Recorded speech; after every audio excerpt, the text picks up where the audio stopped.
Technique ক্লাসে সকলকে স্বাগত।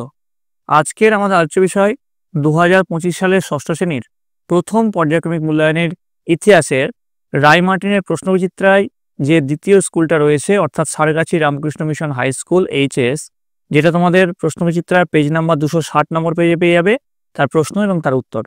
তোমাদের এই পরীক্ষায় পূর্ণমান থাকবে 30, সময় পাবে তোমরা 1 ঘন্টা। তোমরা ইতিমধ্যেই জেনে গেছো যে তোমাদের এবার থেকে হলিস্টিক কার্ডের নাম্বার বিভাজন অনুসারে পরীক্ষা হবে, অর্থাৎ এর আগে যে পরীক্ষাটার পূর্ণমান ছিল 15, এখানে সেই পরীক্ষার পূর্ণমান থাকবে 30। তো এই ব্যাপারটা তোমাদের কাছে নতুন, তার জন্য এই স্কুলের প্রশ্নোত্তরের আগে একবার আমরা মার্কস ডিস্ট্রিবিউশন দেখে নেব। তো তার আগে বলে রাখি, তোমাদের এর আগে হলিস্টিক প্যাটার্নমেট্রি প্রথম পর্যায়ক্রমিক মূল্যায়নের অল সাবজেক্টের সাজেশন দেওয়া হয়ে গেছে। এছাড়াও তোমাদের রায়মার্টিনের প্রশ্নবিচিত্রার বিভিন্ন সাবজেক্টের বিভিন্ন স্কুলের প্রশ্নোত্তরগুলো দিয়েছি, তো সেইগুলো ডেসক্রিপশন বক্সে লিঙ্ক আছে, সেখান থেকে দেখে নাও। দেখো এর নাম্বার বিভাজনটা কেমন হবে। তোমাদের প্রথম যে চ্যাপ্টার ভারতীয় উপমহাদেশে আদিম মানুষ, সেখান থেকে 4টে এমসিকিউ, 2টো 1 নম্বর প্রশ্ন, 2টো 2 নম্বর প্রশ্ন, 2টো 3 নম্বর প্রশ্ন এবং 2টো 5 নম্বর প্রশ্ন থাকবে। দ্বিতীয় চ্যাপ্টার ভারতীয় উপমহাদেশের প্রাচীন ইতিহাসের ধারা, এখান থেকেও 2টো এমসিকিউ, 2টো 1 নম্বর প্রশ্ন, 2টো 2 নম্বর প্রশ্ন, 2টো 3 নম্বর প্রশ্ন, 2টো 5 নম্বর প্রশ্ন থাকবে। 6টা এমসিকিউর মধ্যে 6টা করতে হবে, 4টে 1 নম্বর প্রশ্নের মধ্যে 4টে করতে হবে, 4টে 2 নম্বর প্রশ্নের মধ্যে 2টো উত্তর দিতে হবে, 4টে 3 নম্বর প্রশ্নের মধ্যে 2টো উত্তর দিতে হবে এবং 4টে 5 নম্বর প্রশ্নের মধ্যে 2টো উত্তর দিতে হবে।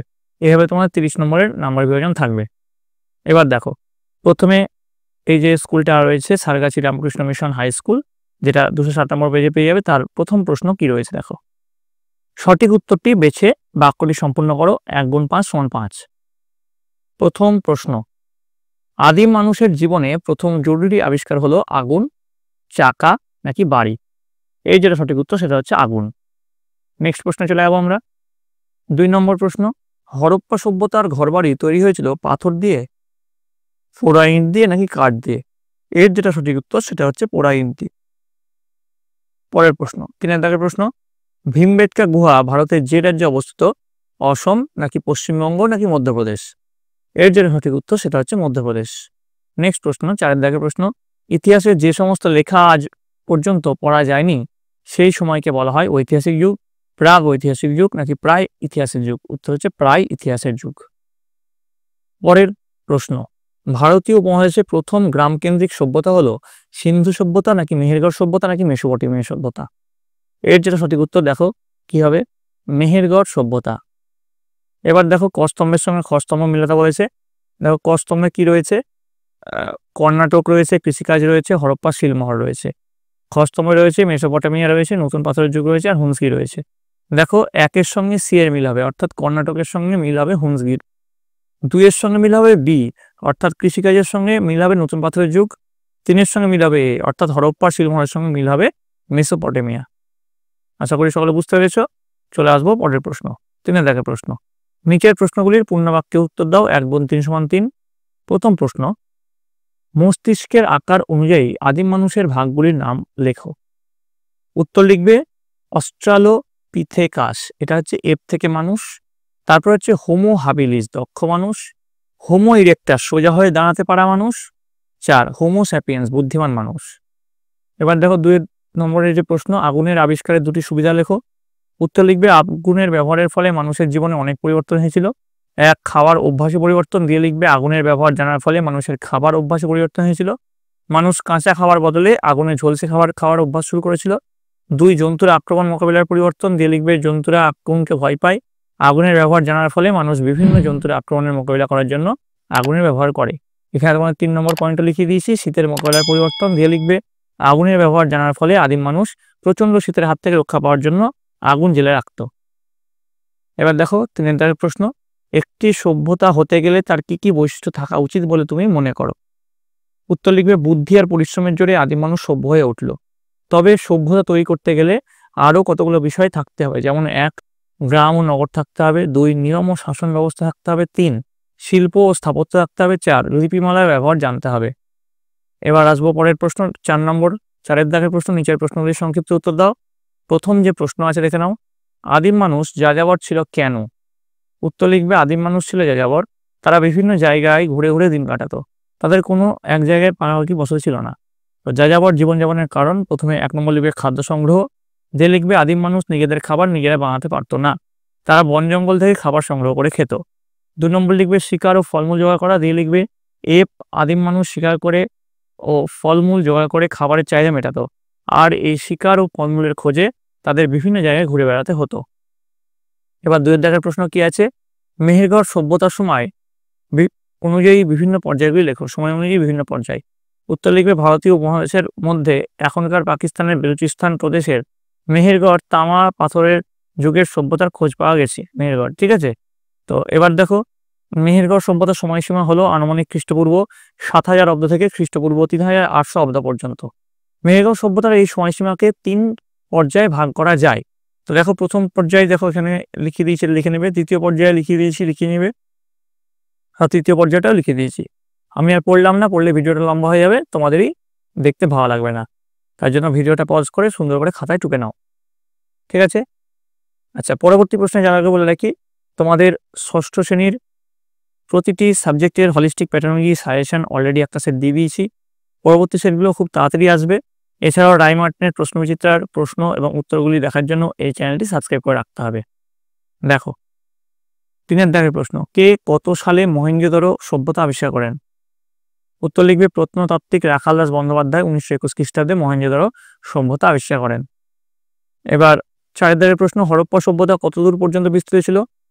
উত্তর কি লিখবে সিন্ধু নদের উপত্যকায় হরপ্পা ছিল হরপ্পা সভ্যতার প্রধান কেন্দ্র, আর এই সভ্যতা প্রায় 7 লক্ষ বর্গ কিলোমিটার এলাকা জুড়ে ছাপ ছড়িয়েছিল। দিয়ে পয়েন্ট দিবে হরপ্পা সভ্যতার বিস্তার, দিয়ে লিখবে হরপ্পা সভ্যতার বিস্তার ছিল পূর্বে আলমগীরপুর থেকে পশ্চিমে বর্তমান পাকিস্তানের বেলুচিস্তান পর্যন্ত এবং উত্তরে জম্মুর মান্ডা থেকে দক্ষিণে গুজরাটের কচ্ছ অঞ্চল পর্যন্ত। তবে উত্তরে আফগানিস্তানের এক প্রত্নক্ষেত্রে শর্তুগাই এবং দক্ষিণে মহারাষ্ট্রের দাইমাবাদ অঞ্চলে হরপ্পা সভ্যতার অনেক চিহ্ন পাওয়া গেছে। 5 দাগের প্রশ্ন, নিচের প্রশ্নগুলোর উত্তর দাও। দেখো প্রথম যে প্রশ্ন আছে, আমি উত্তরগুলো কিন্তু পড়বো না, আমি জাস্ট ডিসপ্লে করে দেবো। ভীমবেটকার গুহাচিত্র সম্পর্কে যা জানা লেখো। উত্তর লিখবে মধ্যপ্রদেশের ভোপাল থেকে কিছু দূরে বিন্ধ্য পর্বতের জঙ্গলে ভীমবেটকায় অনেকগুলি গুহার সন্ধান পাওয়া গেছে। এই গুহায় পুরনো পাথরের যুগের বসবাসকারী আদিম মানুষেরা অনেক ছবি এঁকেছে। দিয়ে দেখো সম্বন্ধে যা যা জানো সেখানে কি উত্তর লিখবে তোমরা দেখে নাও, পয়েন্ট ওয়াইজ লেখানো হচ্ছে। আশা করি তোমরা সকলে দেখতে পেয়েছো। শেষেরটা হচ্ছে লাল রঙের ব্যবহার দেখা যায়, ঠিক আছে। এবার দেখো পরের যে প্রশ্ন, 2 দাগের প্রশ্ন, হরপ্পাবাসীর ধর্মীয় জীবন কেমন ছিল? এর উত্তরে কি লিখবে হরপ্পাবাসীর অধিবাসীরা মূর্তি, গাছপালা ও জীবজন্তুর পূজা করত। যে মূর্তি পূজা পয়েন্ট করবে, তারপরে মাতৃমূর্তি পূজা পয়েন্ট করবে। তারপরে দেখো পরের পয়েন্ট হবে যোগী মূর্তি পূজা, নেক্সট পয়েন্ট করবে যোগী মূর্তি পূজা লিখলে এখানে যা লেখালাম। তারপরে নেক্সট পয়েন্ট তোমরা কি দিবে, পশু মূর্তি পূজা দিয়ে এটা লিখে নেবে। এটুকু লিখলেই তোমাদের হয়ে যাবে, ঠিক আছে। এবার দেখো 6 দাগের প্রশ্ন, নিম্নলিখিত প্রশ্নের উত্তর দাও যে কোনো একটি। প্রথম যে প্রশ্ন কি আছে দেখো, প্রাচীন ভারতীয় উপমহাদেশে আদিম মানুষের জীবন কেমন ছিল আলোচনা করো। দেখো এর উত্তরে তোমরা কি লিখবে, আদিম মানুষ পশুর মতো বনে জঙ্গলে বিচরণ করত। গুহাবাসী মানুষ এই সময় বন থেকে ফলমূল, লতাপাতা ও পশুর কাঁচা মাংস আহার করে ক্ষুধা নিবৃত্ত করত। আদিম মানুষের জীবন ছিল বিপদসংকুল ও কষ্টকর। ক্রমশ মানুষ তার বুদ্ধিকে কাজে লাগিয়ে সভ্যতার দিকে এগিয়ে যায়। এবার দেখো প্রথম পয়েন্টে বাসস্থান, যে বাসস্থানে যা লেখানো হলো সেটা লিখবে। তারপরে পয়েন্ট দেবে খাদ্য, দিয়ে দেখো খাদ্যের সময় যা লেখানো হচ্ছে লিখবে। নেক্সট পয়েন্ট বিপদ সংকুল জীবন, দিয়ে এটা লিখে দেবে। আমি একটু ভিডিওটা ফাস্ট ফরওয়ার্ড করছি, দেখো। তারপর পয়েন্ট দেবে অসহায়তা, দিয়ে এটা লিখবে। তারপরে কর্মপ্রচেষ্টা। এইভাবে তোমরা এই প্রশ্নের উত্তরটা লিখবে। 2 নম্বর দেখো হরপ্পা সভ্যতার নগর পরিকল্পনা কেমন ছিল আলোচনা করো। উত্তর লিখবে পৃথিবীর সুপ্রাচীন সভ্যতাগুলির মধ্যে হরপ্পা ছিল অন্যতম। হরপ্পা ছিল প্রাক ঐতিহাসিক নদীমাতৃক ও নগরকেন্দ্রিক সভ্যতা। এখানকার উল্লেখযোগ্য নগরগুলি ছিল হরপ্পা, মহেঞ্জোদারো, রূপার, লোথাল, কালীবঙ্গান প্রভৃতি। এই শহরগুলির নগর পরিকল্পনা ছিল নিম্নরূপ। দিয়ে প্রথম পয়েন্ট দেবে নগর পরিকল্পনা, দিয়ে তার প্রথম পয়েন্ট দেবে জনবসতি এলাকা।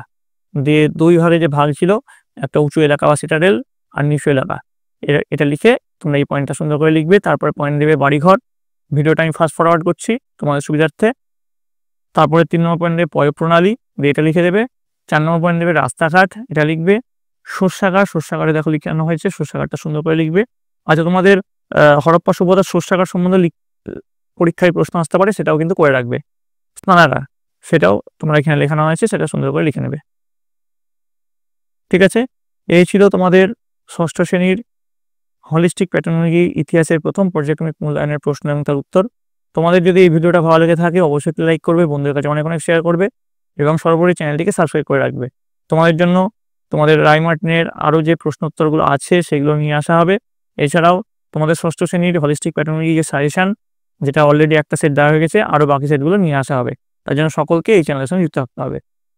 তোমাদের এই পরীক্ষাটা এপ্রিল মাসে হবে। তোমরা সকলে ভালো থাকো, তোমরা সকলে সুস্থ থাকো।